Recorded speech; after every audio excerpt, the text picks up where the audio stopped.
Kicks off the Black Ski Summit in Vail. It's hosted by the National Brotherhood of Skiers, who are also celebrating its 50-year anniversary. Now, news reporter Darius Johnson joins us now.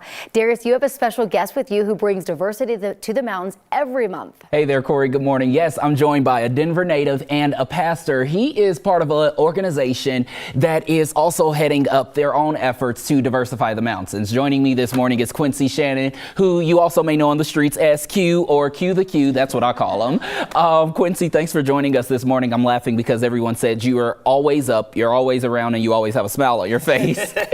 You've been on the slope since the age of 3. Talk to me about how that started. Yeah, so it's actually a great opportunity to talk about what proximity can do, because one of my neighbors in the town, I grew up in Park Hill here in Colorado, and one of my neighbors was one of the founders of one of the original black ski clubs that made up the National Brotherhood of Skiers, called the Slippers and Sliders.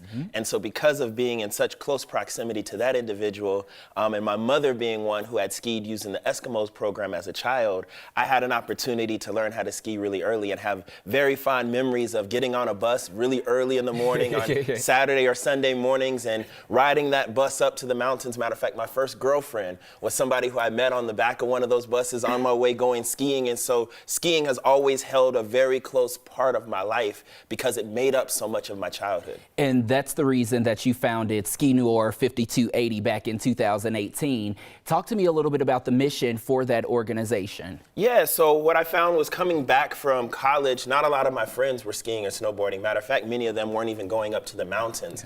And so I had an opportunity to talk with a few other people, my mother being one of them, Melody Brooks, Kimberly Martin, Jackie McGraw. These individuals really were some of the ones who helped motivate, push, and we ended up working together with Alicia Peabody to found Ski Noir 5280. And one of the main crux of that was to say, well, what are ways that we could become the next generation or the next iteration of getting people up to the mountains? All of them previously were members of the Slippers and Sliders, and so they wanted to work with me on trying to get a younger demographic to really start working. And we had a young lady by the name of Miss Scott, who was a ski instructor, who actually included some of like what it would take to be able to add some of those pieces to it as well.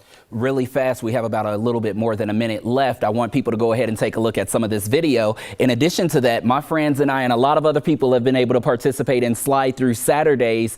You basically get a bus full of blacks. You provide them a trip to the mountains, free lessons, all the gear, everything that's needed. It is a lot of fun. Talk to me about this. Yeah, I was able to partner with Red Bull, Colorado Department of Transportation, I-70 Things, and a few others to say, hey, not only is my mission to diversify the mountains and bring people up to the hills, but we realize that money is one of the main barriers that's stopping them from doing it. And so what are ways that we can lower the price point to get people up to the mountains while also making it fun? And so we get a group of individuals up, we take over the slopes that we come to, and we trick people into falling in love with something that I love so much. I mean, I can definitely say I've gone up there with you 2 times now, and I've gone 2 times on my own as well. And every time I go up, I have a lot of fun. And that first day that we went back in December from this picture right here, Micah and I had so much fun. We loved it. And you really start to fall in love with something that you are unfamiliar with. Lastly, as we get ready to wrap here, you easily talked about money being one of the biggest factors that Black people don't go to the mountains. Talk to me about some of the other misconceptions really fast about blacks going up there. Maybe about 30 seconds left. Yeah, some people just think they're not welcome there. And the sad reality is that sometimes they're not. You have to be afraid as equally of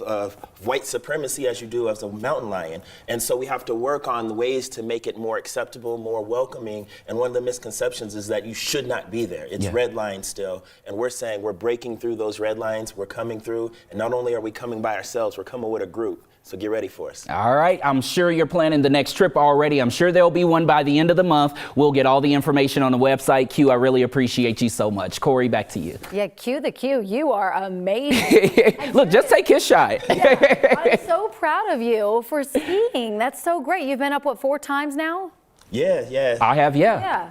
Yep, I've been up 4 times. I would have never gone if I didn't participate with them. I mean, it's one of those things, just being able to participate with people who look like you, and they're making it so welcoming and inclusive by putting everyone on a bus. You're making friends on the bus, and then they have the DJ up there so you can, you know, party a little. Yeah, it's a party. Well, Q, you're doing amazing things. That is awesome. So glad you could come in.